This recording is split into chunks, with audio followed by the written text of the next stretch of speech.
साथियों नमस्कार। Kota online classes में आप सभी का स्वागत है। आज हम यहाँ पर 111 नंबर से क्वेश्चन करते हैं और ये आदिकाल अभी आपका चल रहा है। मैं रोज आप लोगों को 10 क्वेश्चन करवाता हूँ और ये 10 नहीं होते हैं, ये 100 क्वेश्चन से ऊपर होते हैं साथियों। एक एक प्रश्न का यहाँ पर विस्तार से एक्सप्लेनेशन दिया हुआ है और ये मान के चलिए डिटेल पढ़ने के बाद में ये प्रश्न आपके जीवन को बदल देंगे। जहां तक मेरा मानना है, मैं तो ये सोच पा रहा हूँ कि शायद कोई ऐसा एग्जाम हो, इन क्वेश्चन से बाहर कोई क्वेश्चन जाए। मुझे तो ऐसा लगता नहीं है साथियों। और ये question very very important question है। आप लोगों को कैसा लगता है इसको पढ़ने के बाद में जरूर कमेंट करके बताइए, ये क्वेश्चन कैसे हैं आप जरूर बताइएगा साथी। चले देखते हैं 111 नंबर क्वेश्चन से। हिंदी का प्रथम महाकाव्य किसे माना गया है? हिंदी का जो प्रथम महाकाव्य है आचार्य रामचंद्र शुक्ल के द्वारा पृथ्वीराज रासो को माना गया है। और पृथ्वीराज रासो को जो है चंद्रप्रदाय के द्वारा लिखा गया था, आप सभी को पता है। और आचार्य रामचंद्र शुक्ल ने जो है चंद्रप्रदाय को ही हिंदी का प्रथम कवि माना है। हुमायूं रासो जो है और बिचल देव रासो भी आदिकालीन रचनाएं हैं। इनके रचयिता क्रमशः हुमायूं रासो के रचयिता दलपत विजय है और बिचल देव रासो के रचयिता नरपति नाल है साथियों। कामायनी के रचयिता यहाँ पर जयशंकर प्रसाद हैं, जो छायावादी कवि माने जाते हैं। ये पहले भी हम लोगों ने इस टाइप का प्रश्न किया हुआ था। चलिए आगे बढ़ते हैं अगले प्रश्न की ओर। 112 नंबर का प्रश्न है साथियों। प्रत्येक देश का साहित्य वहां की जनता की चित्तवृत्ति का संचित प्रतिबिंब होता है। प्रत्येक देश का साहित्य वहां की जनता की चित्तवृत्ति का संचित प्रतिबिंब होता है। ये किसका कथन है? ये प्रश्न मैंने आप लोगों से पूछा था, तो आप लोगों का आंसर भी मुझे मिला है। आचार्य रामचंद्र शुक्ल कौन है? आचार्य रामचंद्र शुक्ल का ये कथन है साथियों। और ये प्रश्न जो है अनेक बार अनेक प्रश्नों में पूछा जाता है, इसलिए इस प्रश्न को जरूर याद कर लीजिएगा। प्रत्येक देश का साहित्य वहां की जनता की चित्तवृत्ति का संचित प्रतिबिंब होता है, और ये कथन है आचार्य रामचंद्र शुक्ल का। प्रत्येक देश का साहित्य वहां की जनता की चित्तवृत्ति का संचित प्रतिबिंब होता है, ये कथन आचार्य रामचंद्र शुक्ल का है। महावीर प्रसाद द्विवेदी का साहित्य और कविता के संबंध में अलग अलग कथन है। तो महावीर प्रसाद द्विवेदी ने साहित्य के संबंध में कहा, साहित्य जो है समाज का दर्पण है। किसने कहा? महावीर प्रसाद द्विवेदी ने कहा। महावीर प्रसाद द्विवेदी ही कविता के संबंध में कहते हैं, अंतःकरण की वृत्तियों के चित्र का नाम ही क्या है? कविता है। तो साथियों ये दो पॉइंट भी आप याद कर लीजिएगा। इन दो पॉइंट को भी आप लिख लीजिएगा कि महावीर प्रसाद द्विवेदी ने साहित्य के संबंध में क्या कहा, महावीर प्रसाद द्विवेदी ने कविता के संबंध में क्या कहा। आप नोट कर लीजिए अपने रजिस्टर के अंदर, अगर आप कहीं पर भी नोट्स बना रहे हो तो। साहित्य समाज का दर्पण है, किसने कहा? महावीर प्रसाद द्विवेदी ने कहा। अंतःकरण की वृत्तियों के चित्र का नाम ही कविता है, किसने कहा? महावीर प्रसाद द्विवेदी के द्वारा कहा गया है। गोरी सोवे सेज पर मुख पर डारे केस, ये पंक्ति किसकी है? ये पंक्ति तो आप सभी को पता होगा। गोरी सोवे सेज पर मुख पर डारे केस, ये पंक्ति यहाँ पर किसकी है? अमीर खुसरो के द्वारा ये पंक्ति कही गई थी। अपने गुरु निजामुद्दीन औलिया की मृत्यु होने के बाद में, जब निजामुद्दीन औलिया की मृत्यु हो गई थी, ये उनके कबर पर गए थे और वहां पर जाकर के इन्होंने ये पंक्तियां कही थी कि गोरी सोवे सेज पर मुख पर डारे केस। ये पंक्ति आप सभी को पता है। निजामुद्दीन औलिया जो इनके गुरु थे अमीर खुसरो के, उनके बारे में ये पंक्तियां इनके द्वारा कही गई थी। डॉक्टर राम कुमार वर्मा ने जो है अमीर खुसरो को अवधी भाषा का प्रथम कवि माना है साथियों। खड़ी बोली का प्रथम कवि। और डॉक्टर राम कुमार वर्मा ने जो है अमीर खुसरो को अवधी भाषा का प्रथम कवि माना है। तो अवधी भाषा का प्रथम कवि डॉक्टर राम कुमार वर्मा ने किसको माना? अमीर खुसरो को माना है। खड़ी बोली का प्रथम कवि भी किसको माना गया जाता है? अमीर खुसरो को माना जाता है साथियों। चलिए अगला प्रश्न है, आदिकाल के किस कवि ने खड़ी बोली में रचना करी है? तो आदिकाल के किस कवि ने खड़ी बोली में रचना करी? वो है आपका अमीर खुसरो। क्या नाम है? अमीर खुसरो। तो ये आप अच्छे से याद रखिएगा। अच्छे प्रश्न हैं, और ये अमीर खुसरो का जो प्रश्न है वो आता ही आता है कि आदिकाल के किस कवि ने खड़ी बोली में रचना की है, और वो है अमीर खुसरो। अमीर खुसरो आदिकाल के एकमात्र ऐसे कवि हैं जिन्होंने खड़ी बोली में रचना करी। अमीर खुसरो का वास्तविक नाम अब्बुल हसन था। ये भी आप लोगों को याद रखना है। तो अमीर खुसरो का जो वास्तविक नाम है वो क्या था? अब्बुल हसन था साथियों। ये निजामुद्दीन औलिया के शिष्य थे और अमीर खुसरो खड़ी बोली के आदि कवि कहे जाते हैं। इनकी रचनाएं भी आप सभी को पता होगी, खालिद बारी, पहेलियां, मुकरियां, दो सूखने, गजल, ये इनकी रचनाएं रही हैं। अगला प्रश्न आता है, विद्यापति किसके दरबारी कवि थे? ये प्रश्न हमने पहले भी किया है। विद्यापति के बारे में हम लोगों ने बहुत डिटेल से पहले भी बहुत सारी चीजें पढ़ ली थी और फिर ये क्वेश्चन रिपीट होते हैं। आप ये देखिए कि पहले भी हम इन प्रश्नों को हमने अच्छे से किया, वहां से ये प्रश्न रिपीट हो रहे हैं। आप ये सोचिए कि एक प्रश्न कितनी बार रिपीट हो रहा है, तो मतलब ये आप लोगों को आइडिया लग रहा है कि प्रश्न रिपीट होते हैं हिंदी साहित्य के अंतर्गत। तो इसलिए निश्चित मानिए और नोट्स बनाइए, आनंद लीजिए। तो विद्यापति किसके दरबारी कवि थे? कीर्ति सिंह के, जो तिरहुत के राजा थे, शिव सिंह, कीर्ति सिंह, इनके ये दरबारी कवि थे। तो विद्यापति तिरहुत राजा शिव सिंह के और कीर्ति सिंह के दरबारी कवि थे। ये प्रमुख आदिकालीन कवि माने जाते हैं। इनके गुरु का नाम पंडित हरि मिश्र था। साथियों ये याद कर लीजिएगा, विद्यापति के गुरु का नाम क्या था? पंडित हरि मिश्र था।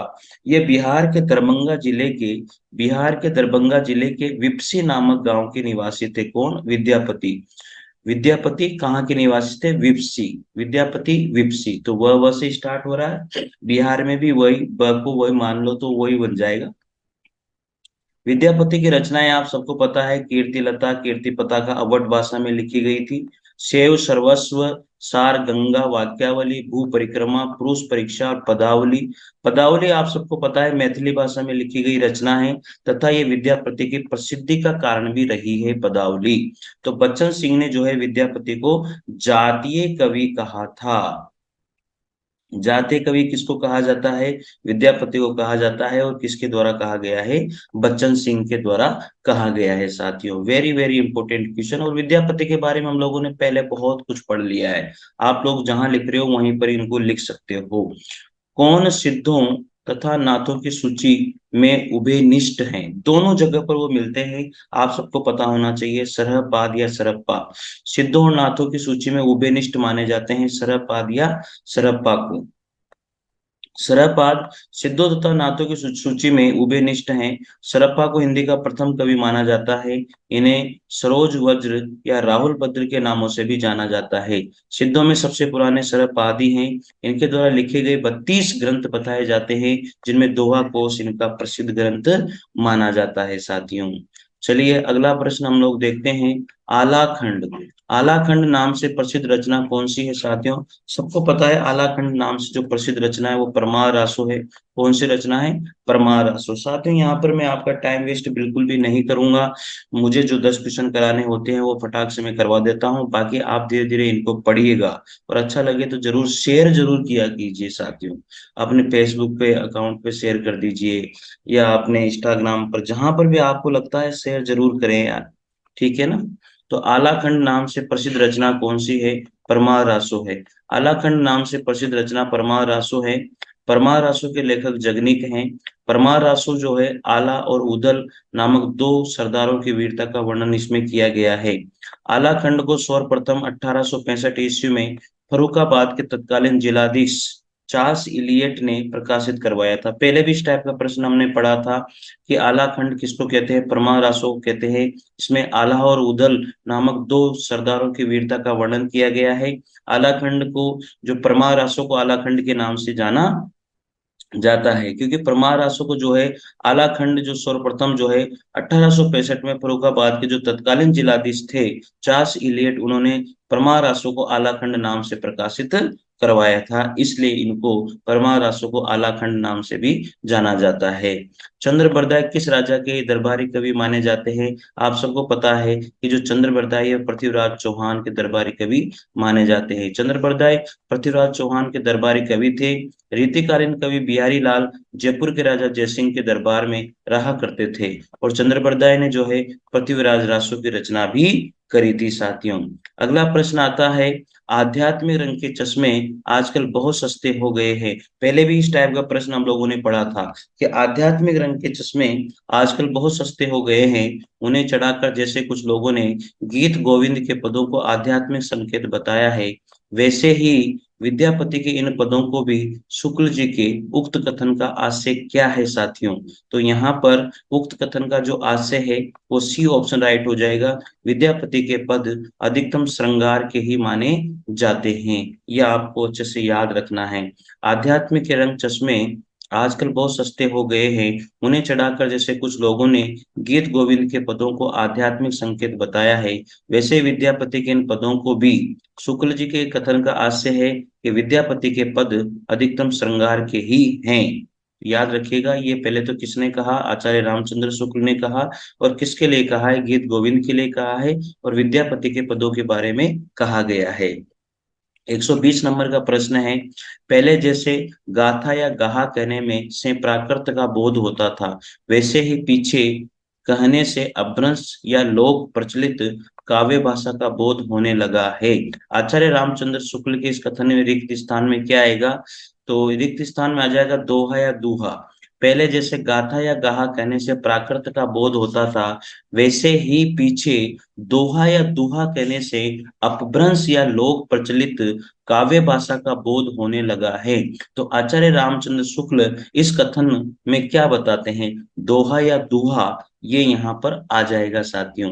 ठीक है, पहले जैसे गाथा या गाहा कहने से प्राकृत का बोध होता था, वैसे ही पीछे दोहा या दूहा कहने से अपभ्रंश का या लोक प्रचलित काव्य भाषा का बोध होने लगा है। आचार्य रामचंद्र शुक्ल ने ऐसा कहा है, तो बीच जो पंक्तियां हैं वहां पर क्या आएगा? दोहा या दोहा आता है।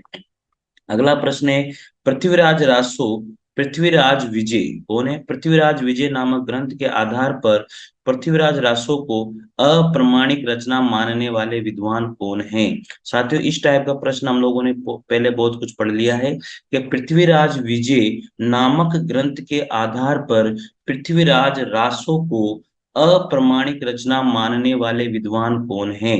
अब 121 प्रश्न का आंसर साथियों आपको कमेंट बॉक्स में कमेंट करके देना है कि इसका आंसर क्या होगा।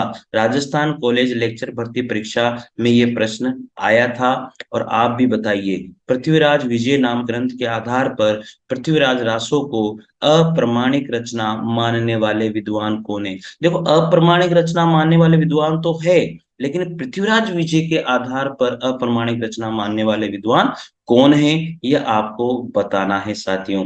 तो जरूर कमेंट करके बताइएगा कौन होगा इसका आंसर।